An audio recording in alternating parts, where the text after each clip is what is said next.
Hello everyone, welcome back to my channel tuition zone by Anshika.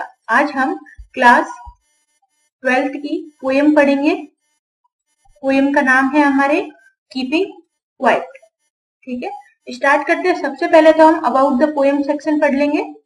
Pablo Neruda is the pen name of Neftali Ricardo Reyes Basoalto. ठीक है, जो इनका जन्म हुआ था इन टाउन ऑफ पेरल इन चिली। चिली देश का नाम है और पेरल हमारा टाउन का नाम है। अब फर्स्ट लाइन का मतलब समझ लीजिए आप। पेन नेम है किसका? नेफ्टली रिकार्डो रियस बेसोल्टो का पेन नेम क्या है? Pablo Neruda. अब आप बोलेंगे पेन नेम क्या होता है? पेन नेम, तो पेन नेम जैसे कि मैं एक एग्जांपल देती हूँ आपको। ये है सूर्यकांत त्रिपाठी। क्या आप सूर्यकांत त्रिपाठी राइटर को जानते हैं? लेकिन अब जान जाएंगे अगर मैंने यहाँ पे लिखा निराला, सूर्यकांत त्रिपाठी निराला, है ना। तो ये जो निराला नेम है जो आपको कभी कभी इन्वर्टेड कॉमास में दिखता है, या यही जो नाम है निराला, ये क्या होता है? आपका पेन नेम होता है। ठीक है, सूर्यकांत जी का नाम क्या है? सूर्यकांत त्रिपाठी पूरा नाम। लेकिन वो जब राइट करते हैं अपनी पोएम्स को तो उसके नीचे क्या लिखते हैं? अपना नाम निराला के नाम से लिखते हैं। तो इसी तरीके से जो हमारा ये राइटर है नेफ्टली रिकार्डो रियस बेसोल्टो, ये अपना नाम पाब्लो नेरुडा के नाम से लिखते हैं। ठीक है, चलिए। नेरुडा की जो पोएम्स है are full of easily understood, यानी कि आसानी से समझी जा सकती है नेरुडा की पोएम्स की। Which makes them no less beautiful. ऐसा नहीं है कि उनकी पोएम आसानी से समझ लेते हैं तो वो कम ब्यूटीफुल है, वो बहुत ही प्यारी होती है। नेक्स्ट है उनके बारे में कि he won the Nobel prize for literature. Literature में जो सबसे बड़ा प्राइज है नोबेल प्राइज, वो जीत चुके हैं इन ईयर 1971 में। ठीक है, अब पोएम के बारे में बात करते हैं नेक्स्ट लाइन में।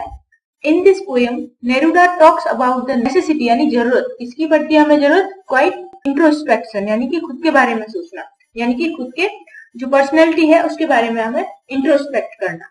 And creating a feeling of mutual understanding, और ऐसी फीलिंग को क्रिएट करना जो म्यूचुअल अंडरस्टैंडिंग हो, यानी आपस में समझ बैठाने वाली फीलिंग्स हो अमंग द ह्यूमन बीइंग्स के बीच में। ये तो हमारा था अबाउट द पोएम सेक्शन। अब हम स्टार्ट करते हैं स्टांजा नंबर 1। सबसे पहले हमारी दो लाइनों से राइटर स्टार्ट करता है। लाइन्स है now we will count to 12। अब हम काउंट करेंगे 12 तक। And we will all keep still, और हम क्या करेंगे? सब एकदम से रुके रहेंगे। अब इन लाइनों से राइटर क्या बताना चाहता है आपको कि कभी कभी हमें गुस्सा आता है तो हम क्या बोलते हैं कि 10 तक गिनती गिनो और फिर बोलो, यानी कि संभल के। अगर आपको गुस्सा आया है तो थोड़ा रुक के आपको वो बात आगे कहनी चाहिए, क्योंकि गुस्से में हम कुछ ना कुछ कह देते हैं। तो ये बोल रहा है कि अगर 12 तक गिनो और थोड़ा सा शांत रहो, कीप स्टिल। फॉर वंस, यानी एक बार ऐसा पूरी जिंदगी में पहली बार ऐसा हो, द फेस ऑफ अर्थ, अर्थ की सरफेस पे, यानी कि ग्राउंड पे एक तरीके से। Let's not speak in any language, कोई भी लैंग्वेज में हम ना बोले।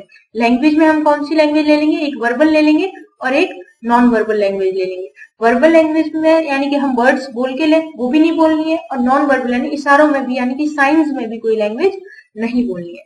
लेट्स स्टॉप फॉर 1 सेकेंड, यानी कि 1 सेकेंड के लिए रुक जाइए। And not move our arms so much, अपनी आर्म्स को ज्यादा हिलाओ मत, मूव मत करो। अब यहाँ पे देखिए, मैं आर्म्स का मतलब आपको दो मीनिंग बताऊंगी। एक तो रिलेटेड होता है किससे? Related to hands. ठीक है, एक तो हमारे हैंड से रिलेटेड होता है और दूसरा होता है हमारा गन्स, है ना, और या फिर कोई भी तरीके का वेपन, यानी कि हथियार।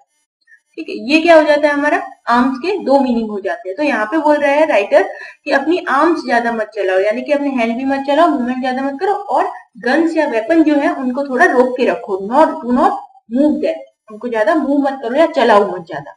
ये आर्मी के लिए बात हो रही है यहाँ पे। आगे है stanza number 3। It would be exotic moment, हो सकता है ये बहुत ही अच्छा मोमेंट हो, विदाउट रश, यानी कि कोई भी रश नहीं होगी, यानी कि चहल पहल जल्दी जल्दी, किसी को जल्दबाजी नहीं होगी। और विदाउट इंजन, यानी उस समय कोई इंजन भी नहीं चल रहा होगा। वी वुड ऑल टुगेदर, हम सब साथ में होंगे। इन सडन स्ट्रेंजनेस, यानी कुछ अजनबीपन से हालात में हम होंगे। Fisherman in the cold sea would not harm whales, जब फिशरमैन सी में नहीं जाएगा तो वो किसको हार्म नहीं करेगा, वेल्स को, यानी कि एक्वेटिक एनिमल जो होते हैं, जल में रहने वाले जो एनिमल्स होते हैं उनको हार्म नहीं करेगा। And the man gathering salt, जो समुद्र के किनारे सॉल्ट इकट्ठे कर रहे होते हैं ना लोग, तो would look at his hurt hand, hurt hand यानी कि चोट लगे हुए हाथों को वो देखेगा, यानी कि जब इतने सब स्टिल हो जाएंगे, सब क्या हो जाएंगे, स्टिल यानी रुक जाएगा सब कुछ, तो वो क्या करेगा, इंसान जो समुद्र के किनारे सॉल्ट इकट्ठा कर रहा है वो अपने हाथों को देखेगा, और हर्ट यानी कि उनको चोट लगे हुए हैं, यानी रूखे सूखे और बहुत ही खराब हालत में उसके हाथ हो चुके हैं, उनके ऊपर उसका ध्यान जाएगा। ये राइटर हमें बताना चाहता है कि हम अपनी डेली लाइफ में इतने ज्यादा हम बिजी हो जाते हैं कि हम काफी चीजें देख नहीं पाते जो हमें हर्ट कर रही होती है। चलिए नेक्स्ट स्टांजा पे चलते हैं। नेक्स्ट स्टांजा है हमारा those who prepare green Wars. आपको पता है ना ग्रीन वॉर्स कैसे शुरू होती है, क्योंकि जब ग्रीन का मतलब क्या होता है, एक तरीके से हमारे अनाज के रूप में ग्रेन्स के लिए हम यूज करते हैं ग्रीन वर्ड। तो जो प्रिपेयर करते हैं ग्रीन वॉर्स यानी कि खाने के लिए जो युद्ध करते हैं, वॉर विद गैसेज यानी केमिकल से जो गैस छोड़ के जो होता है वो वाली वॉर करते हैं। वॉर्स विद फायर के साथ जो वॉर करते हैं, एक तरीके से विक्ट्री विद नो सर्वाइवर। ये जो वॉर्स होती है इसमें कोई भी सर्वाइवर नहीं होता है, यानी कि कोई जीवित नहीं होता है। तो उस तरीके की विक्ट्री क्या काम की वो हमारे पास है ना। Would put on clean clothes, यानी कि हमें डाल लेने चाहिए क्लीन क्लोथ्स यानी साफ कपड़े पहन लेने चाहिए। And walk about with their brothers, और ब्रदर्स के साथ हमें आगे बढ़ना चाहिए। तो यहाँ पे जो राइटर बोलना चाहता है कि क्लीन क्लोथ्स, क्या सब लोग क्लीन क्लोथ नहीं पहनते हैं ना, लेकिन वो बताना चाहता है कि जो आर्मी लोग होते हैं उनकी ड्रेस जो होती है ना वो ब्लड शेड से भर जाती है ना, ब्लड लगा होता है उनके ऊपर, या धूल मिट्टी लगी होती है, एक तरीके से लड़ाई करते वक्त दोनों तरफ के, उस पार के भी और इस पार के भी हमारे, है ना। तो राइटर बोलना चाहता है ये लड़ाई वड़ाई छोड़ के अच्छे कपड़े एक तरीके से पहन के और ब्रदरहुड यानी कि म्यूचुअल अंडरस्टैंडिंग बैठाई जाए। In the sad doing nothing, sad में और डूइंग नथिंग यानी कि कोई भी काम नहीं करते हुए बिताएं। आगे है what I want should not be confuse, यानी कि जो मैं बोलना चाह रहा हूं ना उसको कंफ्यूज में मत ले लेना विद टोटल इनएक्टिविटी। ये वर्ड देखिए टोटल इनएक्टिविटी, ये कितना इंपॉर्टेंट वर्ड है। राइटर बताना चाहता है कि मैं ऐसा नहीं बोल रहा हूं कि आप अपनी जगह से ही ना हिलो डुलो, है ना, अपने रोजमर्रा के जो काम होते हैं वो तो करते रहिए, क्योंकि नेक्स्ट लाइन है life is what it is about. Life तो वही है, हमें लाइफ तो जीनी पड़ेगी हमारी रेगुलर चीजों से। वो सिर्फ ये बोलना चाहता है कि I want no truck of death, यानी कि मैं डेथ से डील नहीं करना चाहता। यहाँ पे देखिए एक वर्ड आया है नो ट्रक, है ना, तो ये आया है डू नॉट एक तरीके से डील और टॉलरेट, है ना, टॉलरेट यानी सहन नहीं करना चाहता क्या, डेथ। ठीक है, राइटर डेथ से नहीं मिलना चाहता या डेथ से टॉलरेट नहीं करना चाहता डेथ, बस ये कहना चाह रहा है। ये नहीं बोल रहा कि आप टोटल इनएक्टिव हो जाए, इनएक्टिव होने से तो आप कैसे काम चलेगा, है ना, लाइफ तो होती है, लाइफ हमें जीनी पड़ती है। वो बोल रहा है बस लड़ाई झगड़ा कम कर दो या बंद कर दो। आगे का स्टैंजा है हमारा if we were not so single minded, अगर हम सिंगल माइंडेड यानी अपना ही सोचने वाले, सिंगल माइंडेड यहाँ पे वर्ड क्या है हमारा, सिर्फ अपने बारे में सोचने वाले, अगर हम ऐसे ना होते तो about keeping our life moving, आगे हमारी लाइफ आराम से बढ़ती रहती। And for once could do nothing, और एक बार हम ऐसा कुछ ना करें जो दूसरों को चोट पहुंचाए। ठीक है, आगे है परहैप्स अ ह्यूज साइलेंस, हो सकता है बहुत ज्यादा साइलेंस हो यानी कि शांति हो, और वही शांति माइट इंटरप्ट दिस सैडनेस, और जो सैडनेस फैली हुई है। अब आप पूछेंगे ये सैडनेस कैसी आई, तो ये सैडनेस क्या होता है, वॉर की वजह से आई, वॉर्स जो होती है इतनी सारी उनकी वजह से सैडनेस छा जाती है। तो ह्यूज साइलेंस यानी ये जो शांति है ना वो क्या करेगी, इंटरप्ट यानी रोक देगी किसको, सैडनेस को। Of never understanding our self, और हम किसी को अपने आप को कभी भी नहीं समझ पाते हैं। And of threatening our self with death, और हम किससे डरते रहते हैं, डेथ से डराते रहते हैं या डरते रहते हैं। अब लास्ट सेकंड है हमारा stanza perhaps the earth can teach us, हो सकता है कि अर्थ जो है वो हमें सिखाती है कि as when everything seems dead, ऐसा लगता है कि जब सब मर चुका है, and later prove to be alive, और बाद में वो प्रूव होता है कि वो तो जिंदा था।